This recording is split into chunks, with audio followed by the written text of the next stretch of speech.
The moment I opened my eyes, my own heartbeat sounded wrong, like it was coming from someone else's chest, slow and wet, right under my ribs.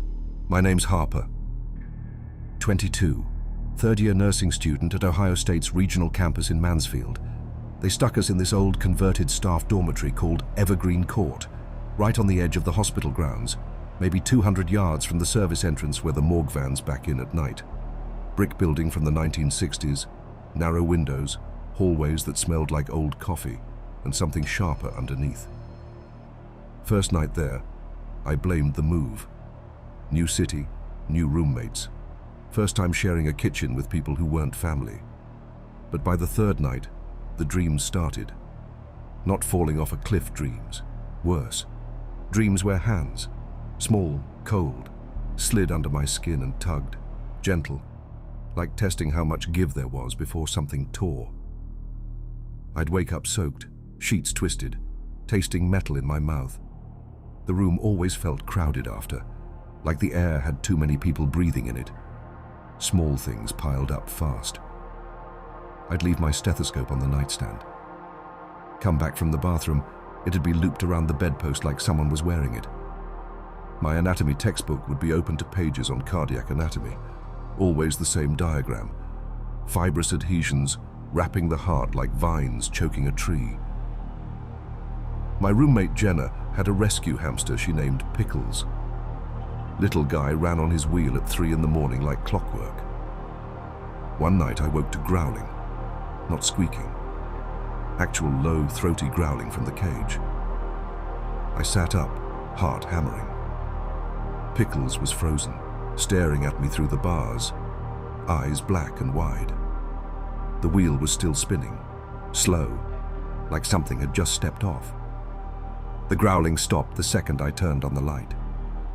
Next morning, Pickles was dead, curled tight in the corner. No blood, no marks, just gone. Vet said heart failure. Hamsters drop like that sometimes. But I saw the way his tiny chest looked sunken, like something had reached in and pulled. I stopped sleeping with the lights off after that. The oven was next. I'd preheated for frozen lasagna, 350 degrees. Come back 20 minutes later, kitchen hot, smoke rolling out.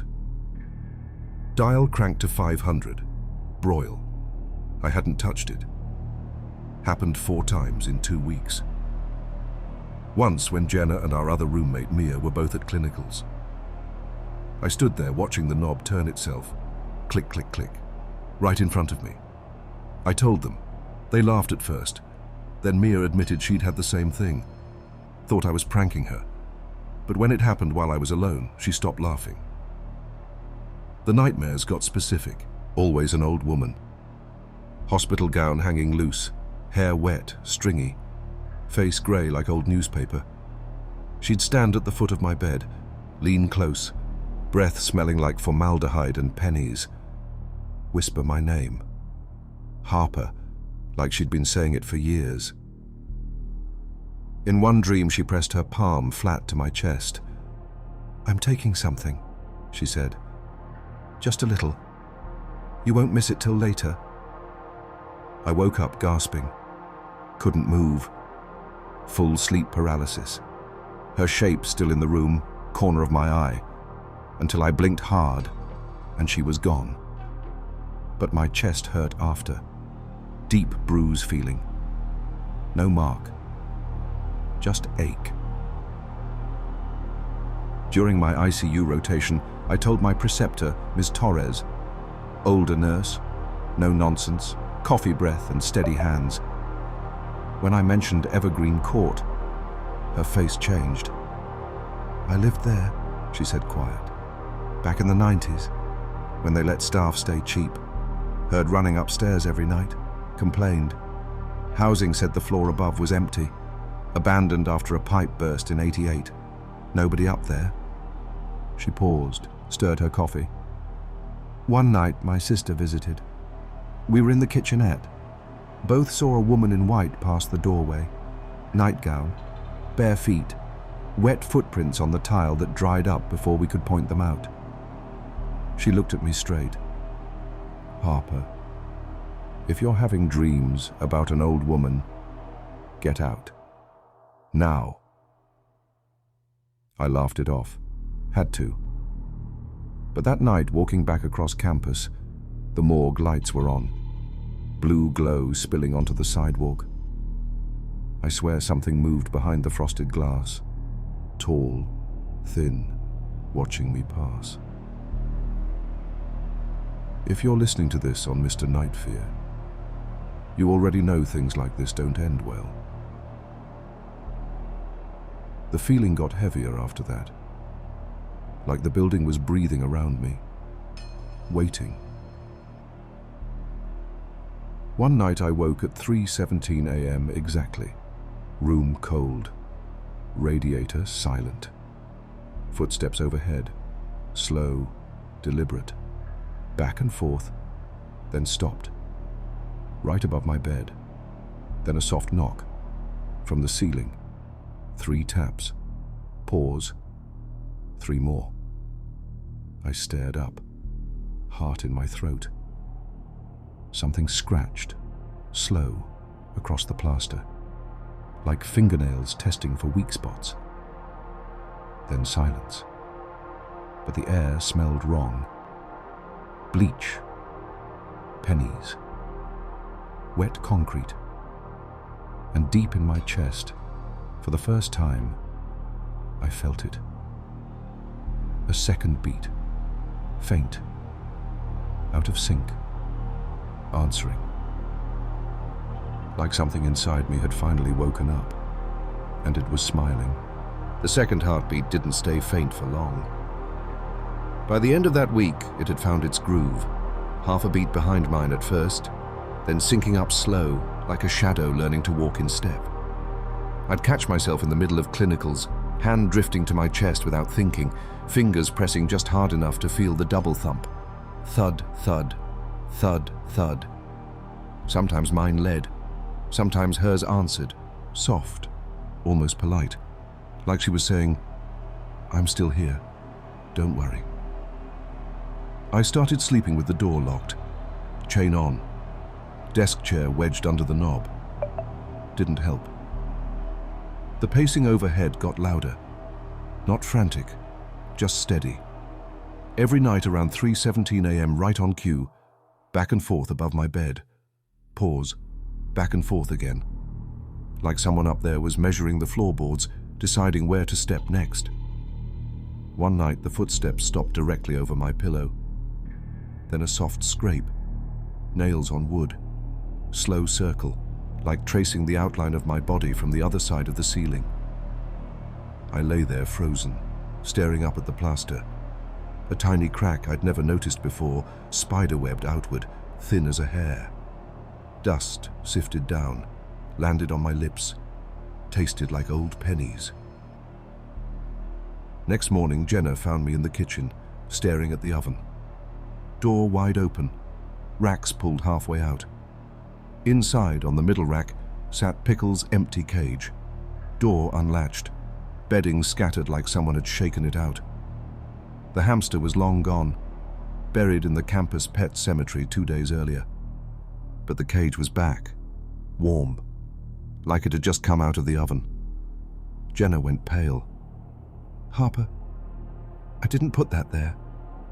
I didn't answer, just closed the door, set the temp to off, walked out. That afternoon I skipped lecture, drove to the county library instead. Old brick building downtown, microfiche machine still humming in the back. Searched old articles on the hospital campus. Took 2 hours, but I found it. 1987. Night shift nurse, 31, found unresponsive in Evergreen Court. Cause of death, sudden cardiac arrest. No history. Autopsy noted unusual fibrous adhesions around the myocardium. Etiology unclear. Coroner ruled natural. File closed. But there was a grainy photo clipped to the article. Black and white. The nurse's apartment. Kitchen in the background. Oven door open. Something small and dark on the rack. Could have been anything. Could have been a heart. I printed it, folded it small, kept it in my wallet. Ms. Torres cornered me during next shift, pulled me into the supply closet, door shut, voice low. "You didn't leave, did you?" I shook my head. She sighed. "I tried to warn you. That place, it's not empty. Never was. After the nurse died, they sealed the top floor. Said structural damage. But maintenance guys still heard things up there. Footsteps, knocking. One guy quit after he found wet footprints leading from the stairwell to the condemned door. Prints too small to be his boots." She leaned closer. "And the woman in white? My sister saw her again a month later, standing in the hallway. Not moving, just watching. When we turned the light on, gone. But the footprints stayed. Wet. Cold. Like she'd walked out of a lake." I swallowed. "What do I do?" "Move. Now. Don't pack. Don't say goodbye. Just go." I tried. That weekend I loaded my car in the dark. Duffel, laptop, textbooks. Left the key on the counter like the housing office told me to if I ever broke lease. Walked out. Locked the door behind me. Got to the parking lot. Car wouldn't start. Dead battery. Click, click, click. Nothing. I jumped it 2 weeks earlier. Brand new battery. Mechanic said nothing looked wrong. Sometimes they just don't want to go. I sat there in the driver's seat, hands shaking on the wheel. Looked up at my window. Light was on. I hadn't left it on. A silhouette stood there. Thin, tall, head tilted. White fabric caught the breeze from the open window. Waved once. Small. Polite. Like saying, "Come back inside." I didn't. I walked. 3 miles to the nearest gas station. Bought a new battery with the emergency cash in my sock. Hitchhiked back with a trucker who smelled like chewing tobacco and didn't ask questions. Installed it in the lot under the sodium lights. Engine turned over first try. I drove. Not far, just to a friend's couch in Columbus. 25 miles. Felt like crossing state lines. Slept hard that first night. No dreams, no pacing, no second beat. Woke up smiling. Thought it was over. Then the knock came. 3 taps from inside my own chest. Soft, polite. I sat up fast, hand pressed flat over my heart. Felt it. Not just mine anymore. Hers. Stronger now. Clearer. Answering every beat like she was saying hello. And in the quiet of that borrowed living room at exactly 3:17 a.m., I heard her whisper, using my own breath, my own throat, soft as a secret. "Not yet, Harper." I didn't scream. I just sat there, listening. Because she wasn't angry. She was patient. And she'd already found a new place to live. Right under my ribs, where no one could evict her. The second heartbeat didn't just live in me anymore, it owned the rhythm. By mid-December it had taken over completely. Mine followed hers now, half a step behind, like a tired echo trying to keep up. I'd wake up at 3:17 a.m. sharp, not because of an alarm, but because that's when she decided it was time. Chest tight, breath shallow, hand already pressed flat over the spot, fingers splayed, feeling the double thump that wasn't double anymore, just one strong, steady beat. Hers. Using my ribs like a drum. I stopped fighting the pull. It wasn't violent. Never had been. Just patient. Polite. A gentle nudge toward the east every time I tried to go west. Classes blurred. Clinicals felt distant. I'd be inserting an IV, watching blood flash back in the catheter and feel her flutter, like approval. Like she was saying, "Good job, keep going, keep breathing for us." Jenna moved out first week of finals. Said the place felt wrong. Mia lasted 3 more days, then packed in the middle of the night. Left a note on the fridge. "Sorry, can't stay. Call me if you need anything." I didn't call. Didn't need anything. I had her. The oven stopped acting up.